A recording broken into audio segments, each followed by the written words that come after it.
Hello and welcome. My name is Natalie from Comet Backup. We're having a podcast-style conversation with David Boland, the Product Marketing Director at Wasabi. Welcome, David. Hi, Natalie. Thank you for having me. And Josh Flores, the GM at Comet Backup. Thanks for joining us, Josh. Hey, thanks, Natalie. So just a quick overview of this webinar real quick. Backup and recovery is a foundational part of every business's risk management and disaster preparedness strategy. As an IT provider, you are the last line of defense for your customers' data. Today, we're going to be talking about how you can leverage current industry trends to deliver that critical protection using Comet's modern backup technology to keep your data stored safely on Wasabi's hot cloud storage platform. David, can you tell us a little bit about Wasabi? Absolutely. Thanks, Natalie. Thanks, Josh. So for those of you who are not familiar with Wasabi, we are a cloud storage service company. If you're familiar with AWS S3, Azure Blob, Google, Object Storage, or even IBM, Alibaba, we compete in that same space. So anything that you can store in AWS S3, you can store in Wasabi. We're just a lot less expensive, 80% less expensive in most cases than AWS S3. We're newer to the market. We have been around since 2015, but our service started in 2017, and we've been a Comet partner since 2017 as well. And it's just a great place for people to store their offsite backups. And I would like to refer to Wasabi as Cloud 2.0. We're new, we're higher performance, and we're a lot less expensive and a great fit for backup. David, how does Wasabi stand apart from things like Azure and AWS that people might be a little bit more familiar with? All right, that's a great question. So simply put, like I said, performance and price are definitely in Wasabi's favor, but also we don't have any hidden charges for our customers who use the cloud. For instance, if AWS, Azure, Google, most clouds, they all charge for API requests. Every time you put an incremental backup into the cloud, you incur a charge for API charge for that for putting something up there. Every time you want to retrieve a backup or something that's in the backup, you get a GET request charge or a data retrieval charge and an egress charge. You get charged 3 times to get your data backup back. You get your egress, your retrieval charge, and you get your GET charge. And they also have a bunch of different hidden costs. So customers who use AWS, Azure, or Google for their backup really are not going to know what their cloud costs are going to look like each month, because it's going to vary based on how much you put up there and how much you retrieve. If you're doing backup for your customer, you're an MSP, you're doing backup for your customer, odds are you want to do a practice restore. Makes sense, right? It makes sense. Every time you do a practice restore from AWS, Azure, or Google, you get charged. And so the more restores you get, the higher costs you incur. Do you eat those costs yourself? Do you pass them on to your customer? It's tough to be in a spot to be an MSP and use other clouds for the backup. And that's one of the things that sets Wasabi apart. If you know what your the capacity of storage you need, you're going to know what your costs are. So in addition to being less expensive and saving you money there and your customers money there, you also save a lot of heartache by by knowing exactly what the costs are. You don't have any hidden costs. That's basically sums it up, Natalie. That's huge, because you obviously want to be following best practice as an MSP. We're big on making sure that our customers do a practice restore. I mean, that's vital. And so if you're getting charged for that, there's a disincentive in the market. Yeah, that's really important. I have one more question about Wasabi, and then we'll jump over to you, Josh. Where does Wasabi have data centers? Oh, okay, great question. So we have a worldwide footprint. It's growing. I'll tell you about that in a moment. Right now in North America, we have 2 data centers on the East Coast in Virginia, one in Texas, outside of Dallas, and one in Oregon. In Asia Pac, we are currently in Tokyo, and we have one in Amsterdam for our European customers. This year, we're going to grow our footprint, and we expect to see 2, maybe 3 other data centers in Europe and 2 more data centers in Asia, and then possibly another one in North America. So we will double in size as far as footprint goes. But you can reach any one of those, of course, over the internet or over Direct Connect. So you can really choose your data sovereignty. You can choose where your data sits. Exactly right. Yeah, that's huge. Josh, do you want to tell us a little bit about Comet Backup? Yeah, sure. So Comet launched in 2017. Before that, it was a number of years in development, and we approached the backup market in a way that we wanted to deliver a product and service that we felt was really missing in the industry. And that was one that really focused on the success of MSPs and the people that use it. So we did a number of different approaches for delivering our service, whether it be pricing, much the same as Wasabi. We went in with a very simplistic pricing. We felt that with our competitors and sort of the general trend for the industry was that you needed a scientific calculator and some graph paper and probably about half a day to work out what your actual charges would be for your environment. We went with really simple, flexible pricing for Comet that's just on a month-to-month basis. We also looked at the general licensing, that there was a number of different components to a backup service, whether it was whether you wanted to do replication, whether you needed support around it, if you wanted to do branding. A number of other sort of industry trends was you had to pay for each of those individual pieces of it. So you'd buy a product and you'd have to have all these other different things that you pay for just to have a really good service out of it. To us, it felt a little bit cheeky. It felt a little bit like you're being nickel and dimed. And we felt, why don't we just wrap all this up? Because if you're entrusting your customers' data with us, you want to be able to wrap all that up in a really nice service that's going to be, really flexible and work for you. So we rolled all that into one, and that's sort of where Comet came about. We had a couple of different iterations through Comet in terms of where we wanted to land with the technology, and we landed with sort of 4 key fundamentals of Comet. And the first is around data deduplication, which happens client-side, which makes it really fast and efficient. It means that any data that you're sending to a location, such as Wasabi, is only the changes that you need. There's no full re-uploads in Comet. It's incremental forever. And these days, and becoming, an industry just general standard is having really secure encryption and protection around it. So the data is always encrypted during transit, during rest, and then during the restore. And so going to market and launching in 2017 with these things under our belt, it's really been very positive to see in Comet. The growth that we've had across, many different regions. It's been very encouraging to see that it's certainly made a mark for the industry and certainly where people are wanting to protect their data. For us, the other thing that we do that is a lot like Wasabi is that we give people the flexibility to store their data where they want to. So if they're in the EU, they can keep all their data in the EU. They can leverage a data center in the EU to keep that data there. And so for us, we really feel that our position is to develop the tools that sets MSPs up to success, that they can back up their data and then they can store it whenever they want to. And then more importantly, when they need that data back, that they will securely get it back for them. That sounds like there's a really good marriage there of value between Comet and Wasabi, where both have this ethos of not charging and not nickel and diming. So if you're a good Wasabi customer, you're a good Comet customer, and vice versa. Josh, do you mind pulling up the screen so that if people just want to see a quick summary of how those technologies work together, they can take a look at that while we continue the conversation? Sure. Awesome, thanks. So first, let's kind of jump in and talk about migration and adoption. Wasabi is a second-generation cloud provider. David, why is that important, and how can people migrate from either on-premise storage or first-generation cloud providers to Wasabi? All right, that's a good question, Natalie. So we like to say, I mentioned the second-generation cloud service or Cloud 2.0, and that's really because AWS, Azure, Google were designed prior to cloud backup being an option for anybody.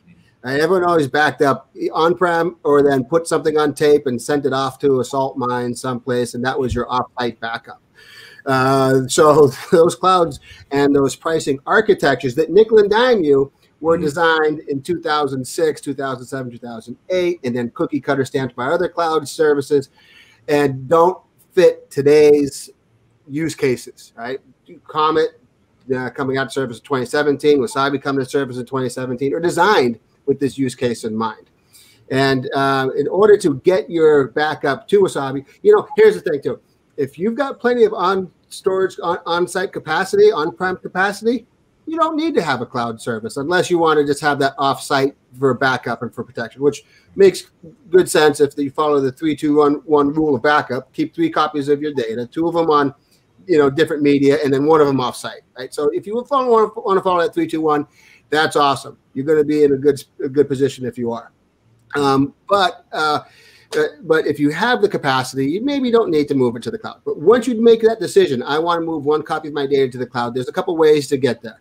One, you can connect over the internet. And as Josh was saying, over the internet, it's a shared medium, but it's encrypted in flight. It's encrypted when it lands at Wasabi. Then we re-encrypt it again, right? So it's pretty darn safe, number 1. Number 2, if you say, okay, I don't want to have, or I don't trust a shared internet connection, I want my own direct connection. Yes, you can. You can have your own direct connection. You're an MSP, and maybe you're aggregating up data from your clients to your centralized location. And then you say, from that centralized location, I want to move my backups to the cloud for my customers. You can do that with a direct connect. It could be 1 gig pipe. It could be N by 1 gig. It doesn't matter. But you can have that direct connection for a higher speed connection and for additional security. And if you say, well, I've got a bunch of data that I have already stored on site, and moving this 100 terabytes, 500 terabytes, petabyte, or whatever that data is to the cloud is going to take me weeks or months or possibly a year to do so. You can move that to the cloud with a transfer appliance. We have what we call Wasabi Balls, where you can order a Wasabi Ball, take it to your data center, load that up with your archive data or the previously stored backups, and then put that back in the mail or the U.S. it's Postal Service or FedEx, send it to Wasabi, and we'll ingress it already into your bucket so that you don't have to eat up those pipes from your office or from your data center to the cloud. So there are ways to get data to Wasabi if you've got a lot of data. That's really important. That's awesome. I actually didn't know that. Josh, what are some of the barriers to adoption with backup, and how can IT providers mitigate those barriers for their clients? Yeah, so often the barriers to adoption for backup is, it's a number of different factors. Sometimes it can be compliance. Sometimes it can be the time taken to roll backup out and scale it. But really, it's not really a question of if we should adopt it. It's that you actually need to adopt it in this sort of modern day age where we're so reliant on the computers and the data that we have. It's sort of a no-brainer these days, and often for parts of business insurance, you actually need to have a data backup solution in place for it. David was talking about the ability that, yes, you can store data on premise, but it's often really important to have data stored offsite. A really real-world example we had here in New Zealand was during the earthquakes in New Zealand here. We found that there was actually a number of different businesses that had been, yes, storing their own data on site. But if it's a situation of you can't go into a building and physically take out the storage, I mean, how do you access that thing if you didn't have any replication to something like Wasabi or into the cloud? So it's a really crucial part of the business to not thinking about it in terms of, hey, this is going to take some time to roll out. It is like insurance these days that you actually need to have it to have a safe business that's going to be able to operate with continuity if disaster does strike, and whether that is, say, for example, a natural disaster or increasingly things like crypto and ransomware. It is something that any business owner or organization is looking forward to mitigate threats and ensure that they are viable and can continue operating in any circumstance. It's just something that a lot of businesses need to just onboard and do. For MSPs and IT companies and service providers that use Comet, they really take the approach of working with end users to design a backup program, a schedule and a plan that's really going to fit their business, and really work with them to ensure that they are protected and adopting those backup and the best practices around it. Yeah, that's really important. And I like to think of backup as insurance, but better than insurance, because when you are working with an insurance agent, your couch gets stolen, your TV gets stolen, you just get money back. So, you know, if it's your grandma's couch, you don't get your grandma's couch back. You get another couch back. But with backup, you get your exact files back. So it's like insurance, but better because you get exactly what you lost back. So I've worked at an MSP before, and one of the things I noticed about the industry was that many IT business owners were often stellar technologists, but they had all this technical know-how, and yet they wanted more tools to get out there and sell their services. So let's say I'm a local MSP owner, and I offer backup among other services to my clients. What's some advice you have for me on how to market and sell cloud backup services to my end users? David, do you want to? Yeah, I'll take the first shot. I'll take the first shot at that. Absolutely. So the MSPs we work with, they really are the trusted advisor to their customers, right? So they offer a service in which they're trusted, and their knowledge and their ability to protect their customers' data is what the important piece is. And so often, like you're right, they're very good technologists because they have to have the answers for the customer. But from a business perspective, right? Are you running your business properly? Are you charging the correct amount for the service that you're offering? Are you eating costs where you don't need to eat the costs because you've chosen the wrong platform somewhere along the lines? Or are you taking, let's say, use cloud storage as an example, taking somebody else's list price, marking that up, and passing that off to your customer because you don't have that channel piece yourself. And Wasabi, much like Comet, is different. Right? We are a channel-driven company. Our channel partners who sell Wasabi storage get a discount off of our list price that they can earn money on. They earn revenue, they earn margin, and they can either choose to keep that margin for themselves. They're not social workers. I'm not a social worker. I need to put food on the table, so I have no problem with giving people money for what they, for the service they provide. And if you're a MSP and you're providing a backup service, and you're providing the Comet solution, and you're providing the backup storage, and you're managing that storage for that customer, why not get paid appropriately for it? So what we do is we shave off a discount off of our list price that our channel partners can earn. And much like they used to earn with on-prem storage hardware, they can earn money by selling cloud storage software, just not taking Azure or AWS list price and marking it up. So they can earn, they can be a channel partner, they can earn money and provide a solution to their customer and say, hey, I'm coming to you with a solution that incorporates everything from image backup to storage to practice restoration, and I'm on call 24 hours a day if something goes wrong, and you don't have to have a bunch of NetApp or EMC servers in the wiring closet where the mop bucket is, and are protecting your data, and you're actually making money for the time and effort you put into it. So I think I hopefully I answered the question that you asked, Natalie. I might have gone off in a different direction, but it's about being a trusted advisor and offering the end user a service and getting paid for your time and effort. Yeah, I think that's all anybody who's in that space really wants. Something that Comet is what we say 100% channel. Do you want to kind of explain how that works for our MSPs, Josh? Yeah, so with us being a 100% channel, so we don't provide any backup services to end users or anything like that. This was also one of the sort of the fundamental decisions we made when we were launching Comet, is that we didn't want to feel like we were not only working with the channel, but we were also competing with them by also directly going out to end users and offering our own backup service. We feel that that's not the space for us. Where we want to be is developing really good, solid backup technology and delivering that to service partners to set them up for success, whether it's backing up and protecting the customers' data and so forth. So that's really the area where we want to play in and work in.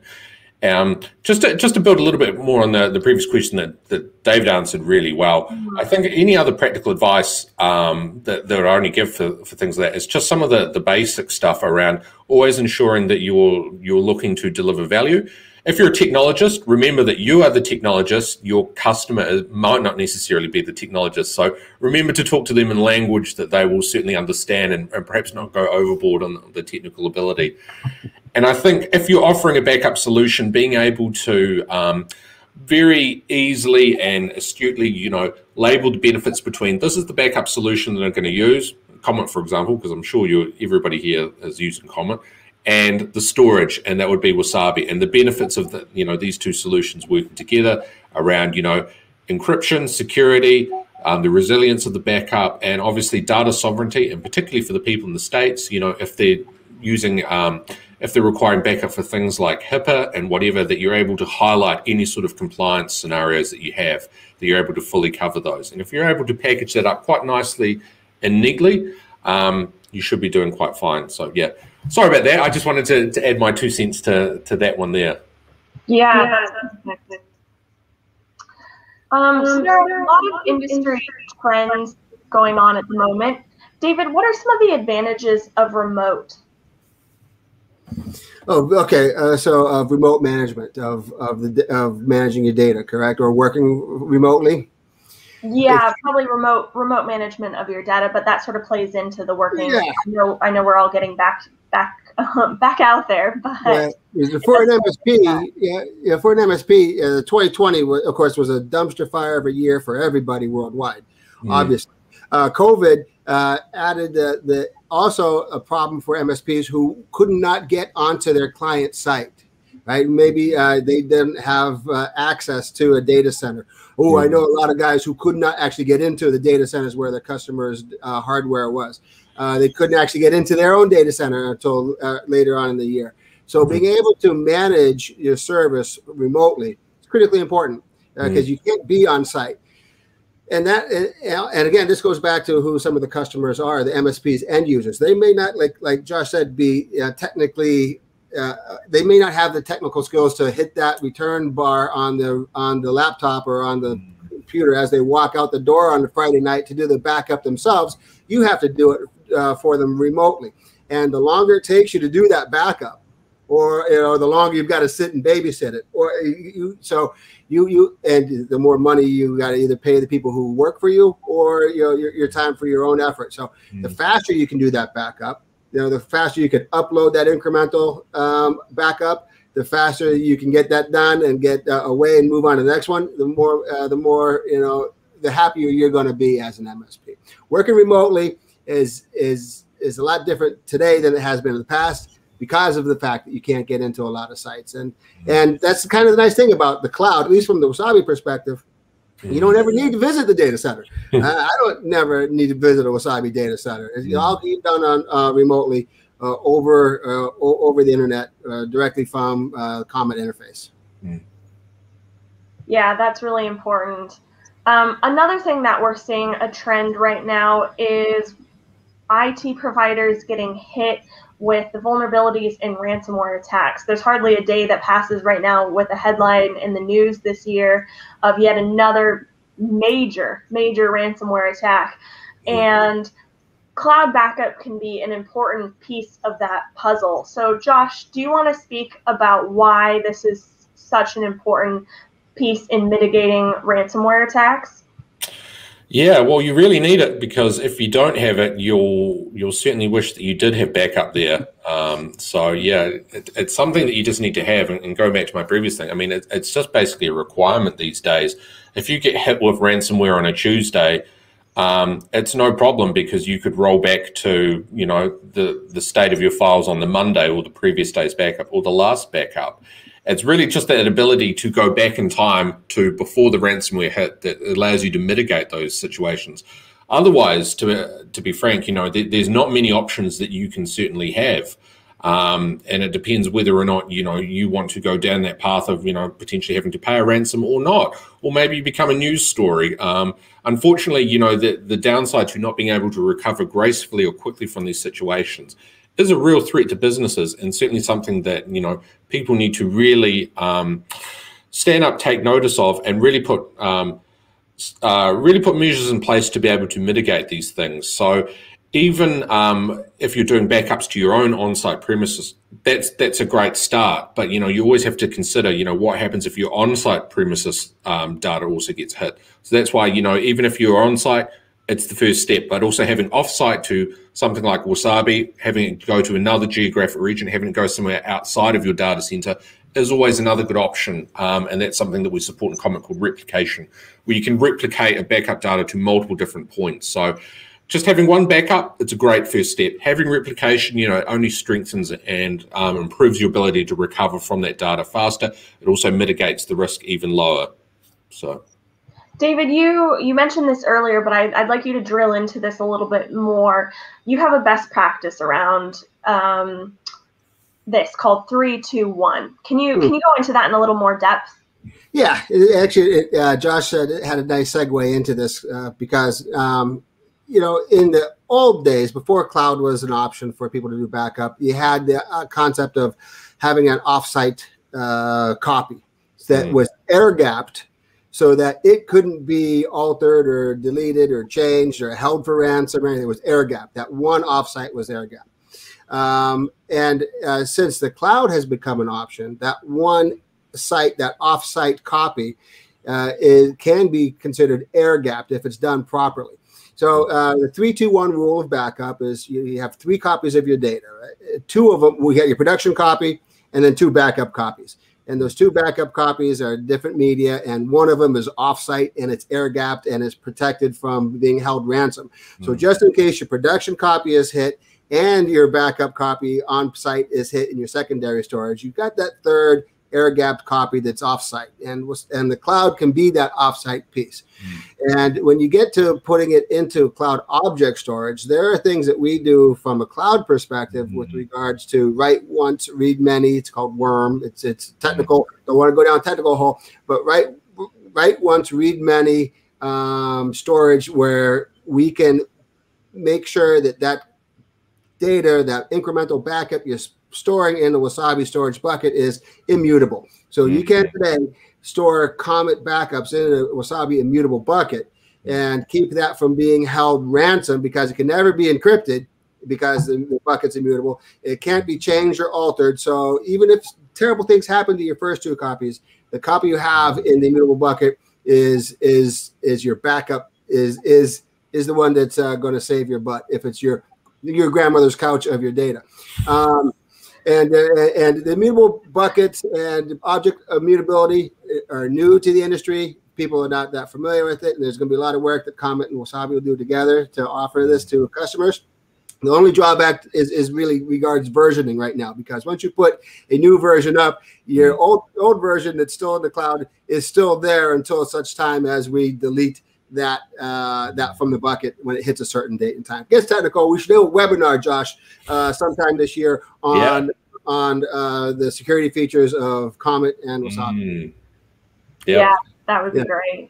Anybody watching and listening today who wants to see that, send Natalie a note, and then maybe that'll give her a little bit of enthusiasm and urgency to get that webinar set up. We'll talk about that. We'll put that on the books with Madison. Yeah, let us know if that's something that you're interested in, or if there are other topics that we're speaking about that you would like an entire webinar on to delve really technical into. We want to hear what you guys need. One of the things we briefly touched on, but I want to go back to, because this is really important from a liability standpoint for MSPs or for internal IT teams. Josh, can you speak about GDPR and HIPAA compliance? Yeah, they're 2 wildly different things. They're both somewhat ambiguous acronyms, but they serve a good purpose. The GDPR is particularly relating to anybody that's in the EU. And basically, as opposed to running through, the whole spiel about it, basically means that if you're in the EU, you want to back up and you want to store your data in the EU, that it doesn't leave, it doesn't get stored in the States, doesn't get stored overseas. It's around data sovereignty and ensuring that, your data stays in the country of origin.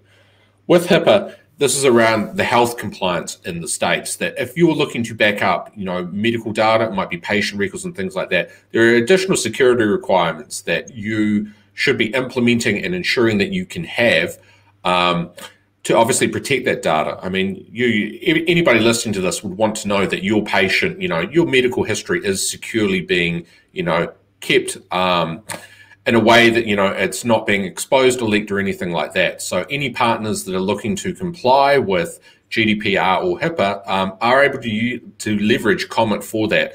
In the EU, you can spin up your Comet server in any locations, either on-premise or in our cloud in the EU. And then you can back up and utilize one of Wasabi's data centers in the EU. Similarly with the States, again, you can deploy your Comet server behind your own firewall on your own hardware, which might already be HIPAA compliant, and you can back up to Wasabi 2, which also has HIPAA compliance and a number of different compliances. I might ask a question here and to jump in before you, Natalie. David, while we're sort of talking about compliance, what are some of the other compliant options that Wasabi has available? All right, that's great, Josh. So, of course, with CJIS, which is Criminal Justice Information Systems reporting compliance. So, if it's a law enforcement agency or the town sheriff's department or somebody else, and you're MSP and you're working for them, and they say, "Well, I'm not sure I'm comfortable backing up my arrest records to the cloud," you can say, "Hey, it's CJIS compliant," so you don't have to worry about it. So, CJIS. HIPAA we talked about. We have plenty of MSPs that provide Comet Backup and Wasabi Backup that focus on small businesses, the local optometrist or the local dentist or the local foot doctor who have patient records that they're concerned about putting on the cloud. And they can express to them as an MSP that your cloud backup solution is HIPAA compliant. They'll understand what you're saying. In the U.S., we have something called FERPA. It's the Families of Education. It's a Families of Education something Protection Act. So if it's a local school district or if it's a university and you're protecting sensitive student records or student financial records or disciplinary records or grades, FERPA compliance is critically important. So MSP. Fine, go into the local school district, go to the local school board and say, I can do this business for you because my solution is FERPA compliant. And then there's little trading on stock options and Wall Street folks and little trading firms that look for FINRA compliance. So if you're FINRA compliant, MSP, you've got access to approaching the local, financial advisors in town. So CJIS, FINRA, FERPA, Motion Pictures Association, has their own, compliance that Wasabi would support. And then, of course, GDPR in Europe, and there's just a handful more. So, yeah, there's absolutely compliance on Wasabi side is critically important as it is on the Comet side.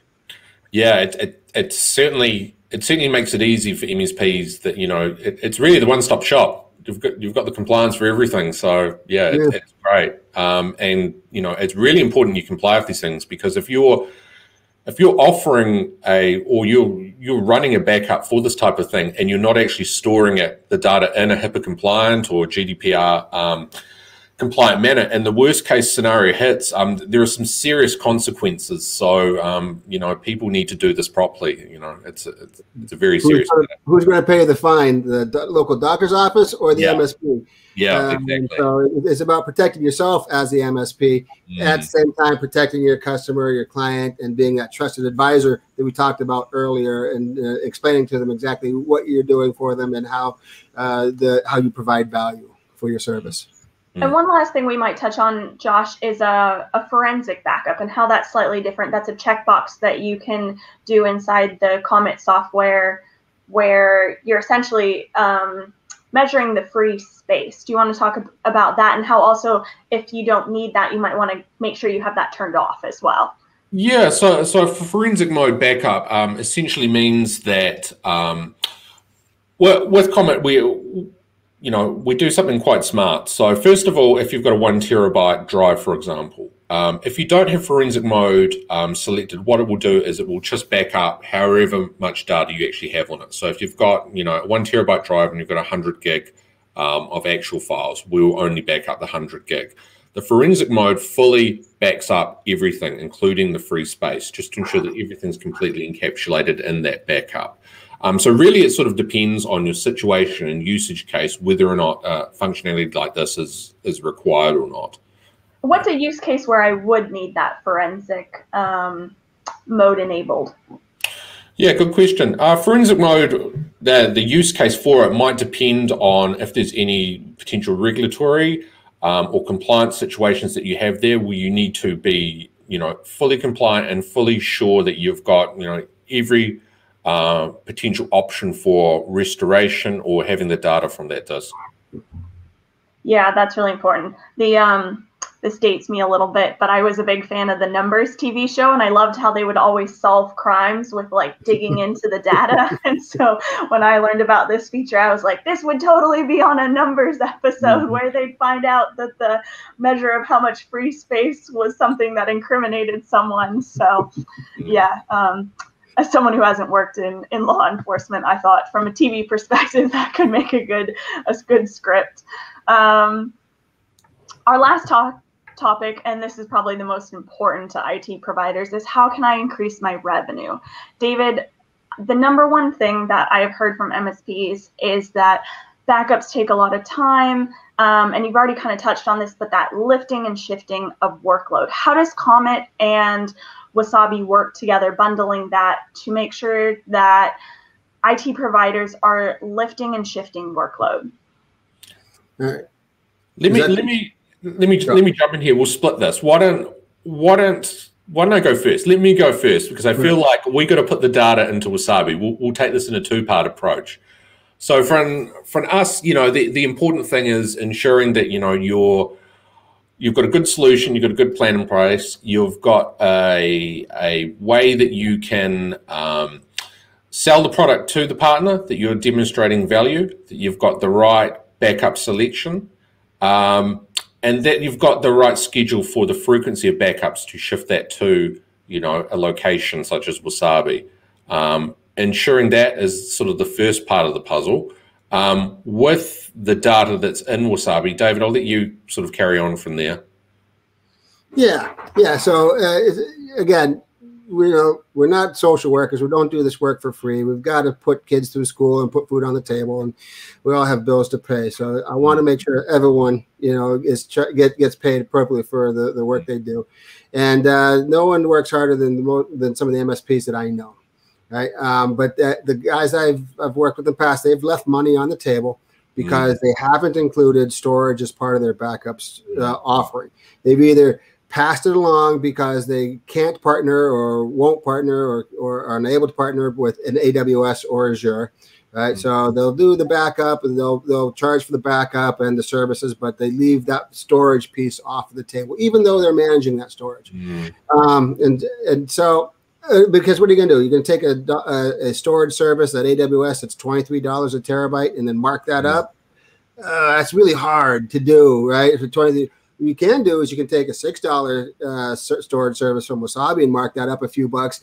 Actually, you could save your customer a lot of money and put the margin in your business by migrating somebody off an AWS bucket to an Wasabi bucket. And this is how you do it with Comet Backup. Incremental forevers are awesome, right? But there comes a time when the customer says, well, I am just adding more and more, or MSP says, I'm adding more and more data to my AWS bucket. I'm being charged $23 a terabyte.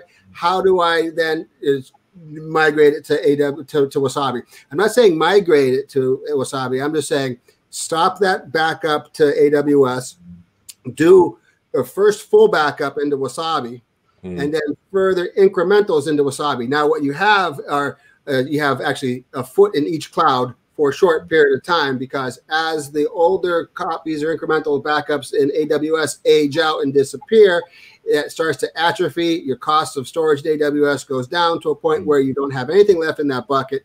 Well, all the new stuff is now in Wasabi.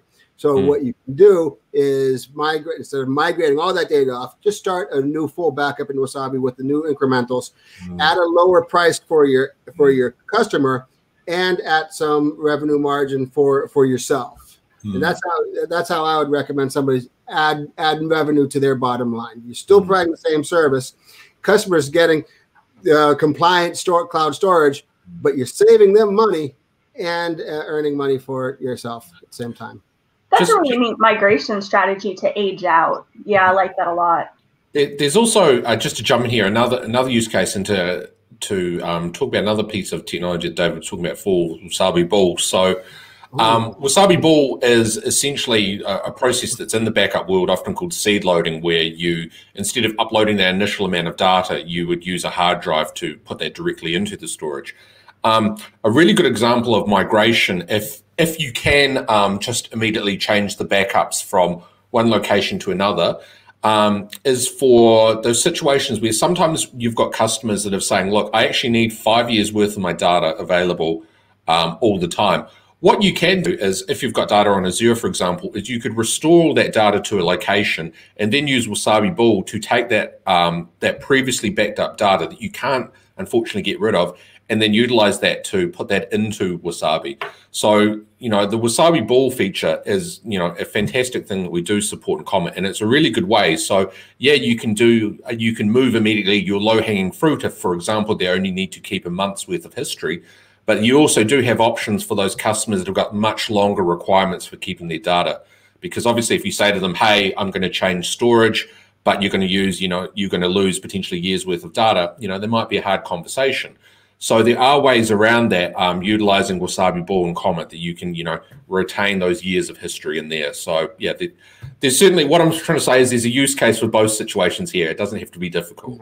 Yeah, the transfer appliance is fantastic, like you said, for seeding large amounts of data all at once and not just saturating your connection to the cloud. So the Wasabi transfer transfer appliance is a great option for them. Yeah, I see a real world use case for that. A lot of the MSPs I talk to, they don't have massive bandwidths. Their customers are in rural areas that simply don't have that infrastructure. That is a reality for a lot of the country and for a lot of parts of the world, to be honest. So that's a really important option. The other thing that customers can do is they can white label to help increase their margins and build that brand trust. Do you want to just touch on that briefly, Josh? Yeah, so with Comet, we've got the ability to completely white label Comet. So everywhere in the application that you see the word Comet or the branding, you can replace that with your own. That's entirely up to you. We do have some people that just prefer to leave it as is, but we give the flexibility for that. For Wasabi as well, you've got the ability that you can rebrand Wasabi too. So this would look like your a complete custom solution from you. That would look like, Bob's IT company providing Bob's storage, but at the back end, using both of our solutions to power that. But again, that's entirely up to you.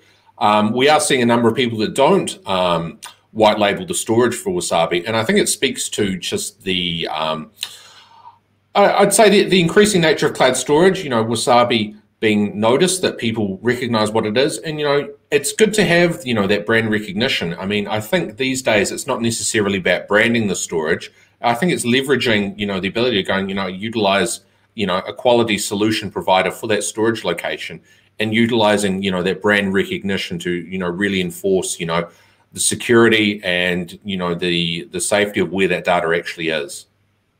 Absolutely. Are there any final thoughts that either of you want to throw into the arena here at this point before we wrap up the conversation? I suppose the genuine one that Dave and I would say, hey, sign up for our services and try them out. But I'd just like to say, we make it really easy to use both of our services together. Basically, you need to sign up for both of ours. With Comet, we've got a free 30-day trial. I'll let David talk in a second about what they've got for signing up and trialing Wasabi and that type of thing. But basically, the easy way for Comet is that we have integrated Comet really deeply with Wasabi. So if you're running it, you're running your Comet server on premise, you've got a very easy drop down that you can just simply enter your Wasabi account details and you're good to go.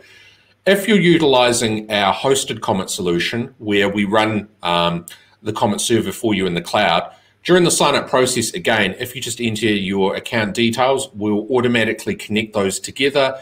We will sync the details for it, and we'll automatically administrate the buckets for you. Then your customers will actually back up directly from their customer site to your Wasabi storage. So essentially, it's a set and forget around the configuration that makes these two solutions work sort of quite nicely together. So we've got a free 30-day trial. Feel free to sign up and have a bit of a go with trying it out and seeing the benefits that these two solutions working together can bring. David, where can people find Wasabi and learn more? All right, so this is, absolutely. Wasabi.com. and hit the wasabi.com, and there's a free trial up there as well. So as Josh said, if you're going to take the 30-day Comet trial, take the 30-day free Wasabi trial. We're not going to ask you to put anything other than an email address so that we can send you back your credentials to start your free trial. We don't want a credit card. We don't want any of that business. We're not going to automatically enroll you. What you do is you go, you put in your email address. This is the order of operations. Go to Wasabi, put in your email address. You get an email back with an invitation to start your 30-day free trial. Takes 5 minutes to set up a bucket, and you get your user key and you get your security key. And then you open up a window, you go and get your free trial from Comet. And then you build the free trial from Comet, and then you take your Wasabi user key, security key, and user key.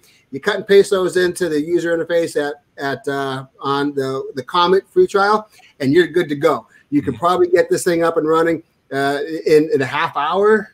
Yeah, we like to say 15 minutes.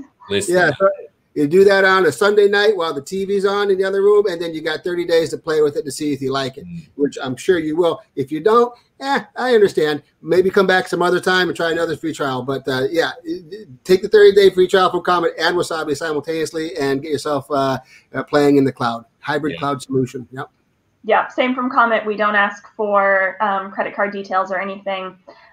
Exactly the same. Get some backups running in 15 minutes or less. You can find us at cometbackup.com. Thanks everyone for joining us today. If you have any questions, you can reach us at sales@wasabi.com and hello@cometbackup.com, and we'll put that up so that you can see that for a minute. But David, Josh, thank you both for taking the time today. Thanks, Natalie. Thanks, David. It's been awesome. Okay then. Cheers, guys. Thank you.